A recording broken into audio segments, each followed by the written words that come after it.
No, there was out of nowhere. There was no, there was no there was no turbulence. There was no. I mean, outside of that, um, just drop, serious drop. It was smooth sailing the whole way.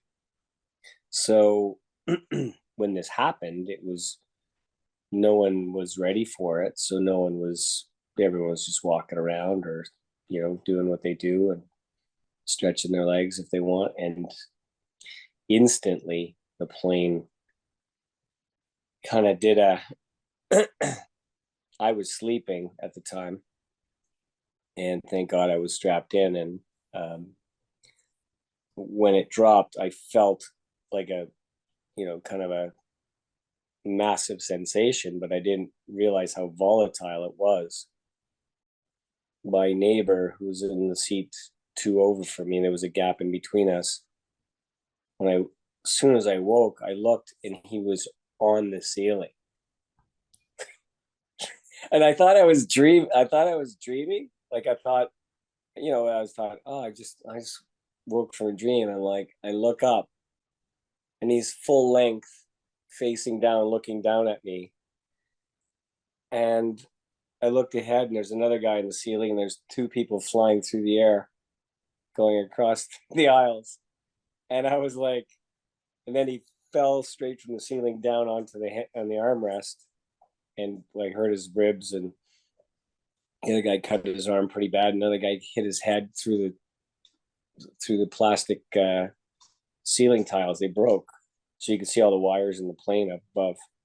And I was like, "Holy shit, this is real!" And nothing happened to me. I was like completely strapped in tight.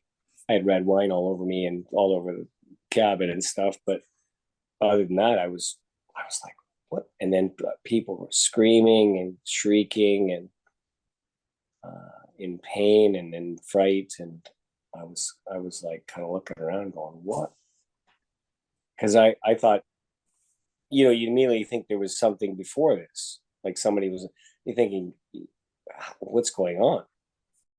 And then the pilot came on and said, ladies and gentlemen, take your seats, strap yourselves in. We're going to, you're going to try and get taken care of. And there's a few doctors on board that were customers. And they got a hold of the first aid kits and started patching up guys that had cuts on their heads and arms. And a few guys needed neck braces. They had hurt their necks pretty badly. There was a look of concern on the staff's faces, like as they were coming up and they were not wanting to talk loud to each other. They were kind of come here, come here, come here.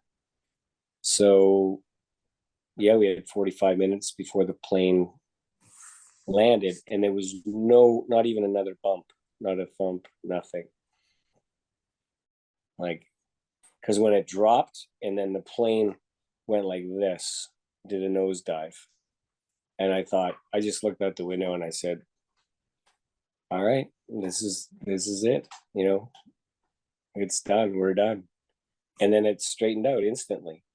So when we got down, the medics jumped on board and attended to the people that were requiring assistance and got them off the plane. And the pilot came to the back and I said, what the hell happened?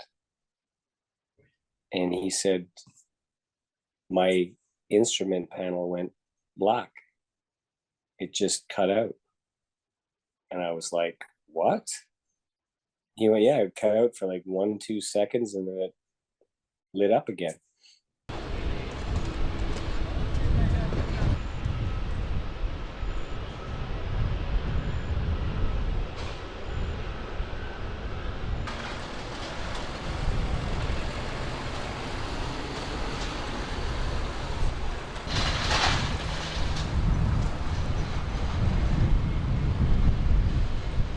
We dropped and it happened in a split second, and then suddenly all the devices and bags were up near the roof, and then next moment, everything was scattered on the ground.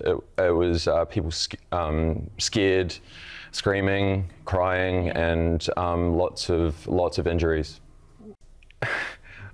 I'm not really religious, but I certainly prayed that I made it home safe.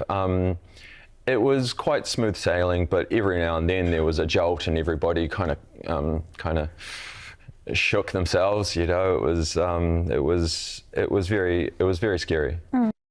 That was the most amazing point. Yeah. Everybody applauded. I can only the imagine. pilots cheered, and a sigh of relief. Yeah.